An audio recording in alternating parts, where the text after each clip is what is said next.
This is super interesting. Go ahead, break it down for us. Okay, so I had a reaction, and honest, I can't differentiate between like news and this show and real life. I don't care. I don't have the time to try and figure out who I'm supposed to be. So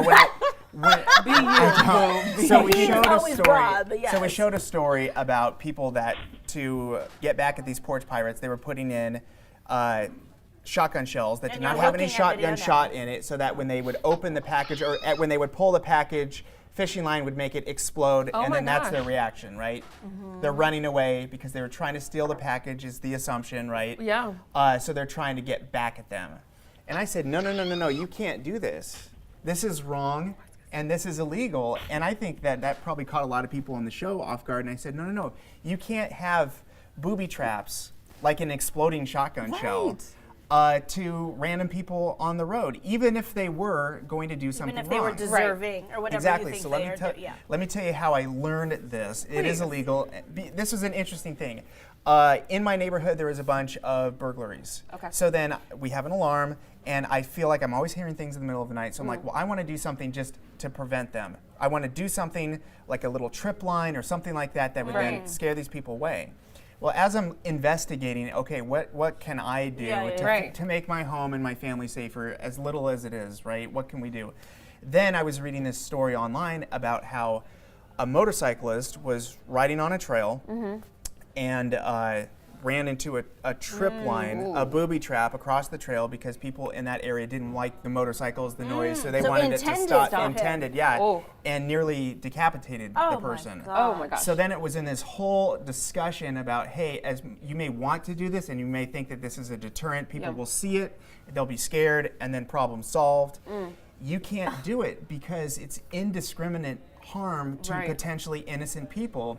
And then few weeks later, I'm reading on Facebook, and somebody that I know in the Orville area saw one of these trip wires at head level for a trail nearby, and pointed out, hey, just so you know, everyone, please be careful here. There's this dangerous thing, and we got in a whole discussion. So it was this weird circle of orbit that came back, and the reality is, and the reason why I was like, guys, don't do this, because you may think that that's funny.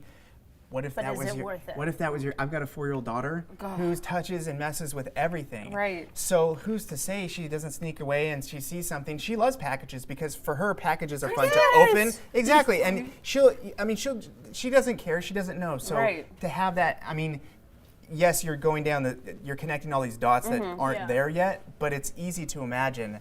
And this has been tested in California courts. Wow. And the fact of the matter is that you cannot set up something indiscriminate to do bodily harm, because let's just say, even if that person is doing something wrong, like trying to steal from you. In this case with the trail and the motorcyclists, were they doing anything wrong? These are motorcyclists doing their own business, but people just didn't like it? In this case, I think there was a gray area if they were allowed to use that trail or not. There might have been a disagreement. But the court case that this all started with was someone had their house broken into, so they set up a gun. So when you open up the door, the gun fires.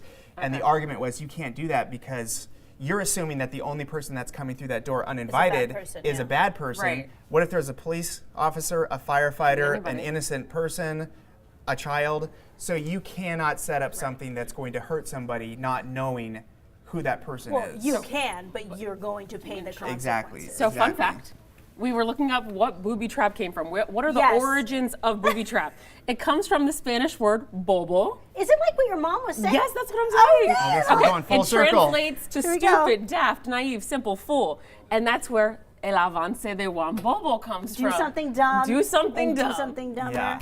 That Dumb just and dumber. wrapping it up with a little baby bow. Now, have you done anything a little bobo-ish today? But how did it get to booby?